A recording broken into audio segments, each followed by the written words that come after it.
உங்கள் நல்லா யோசிச்சு பாருங்கள், உங்கள் வீடுகளில் தினம் சாப்பிடக்கூடிய உணவில் தினம் கசப்பு இருக்குமான்னு பார்த்தா நிறைய வீட்டில் இருக்காது. தினம் துவர்ப்பு இருக்குன்னா, துவர்ப்புனா என்னென்ன தெரியாது சார். நீங்கள் துவர்ப்புன்னு சொல்லி கொஞ்சம் போகும்போது சொல்லிட்டு போங்க சார் அது என்னதுன்னு. துவர்ப்புனா வாழைப்பூ, வாழைத்தண்டு, நெல்லிக்காய் வாயில் போட்டால் துவர்த்து கிடக்கிறது, நாவப்பழம் சாப்பிட்டா துவர்த்து கிடக்கும். துவர்த்திருத்தல், துவர்ப்பும் கசப்பும் தினம் இருக்கணும். துவர்ப்பும் கசப்பும் தான் சர்க்கரை வியாதி வராமல் தடுப்பதற்கான ஆக பெரும் சுவைகள்.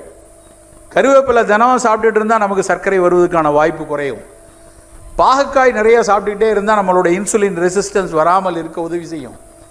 ஸோ அப்படி உணவில் 6 சுவை இருக்கட்டும். இனிப்பு உப்பை குறைச்சிப்போம். அதுவும் கெமிக்கல் இனிப்பு உப்பு வேண்டாம். நேச்சுரலாக கிடைக்கக்கூடிய சர்க்கரை கொடுக்கக்கூடிய நாட்டு சர்க்கரையோ பனங்கருப்பட்டியோ எடுத்துக்கொள்வோம்.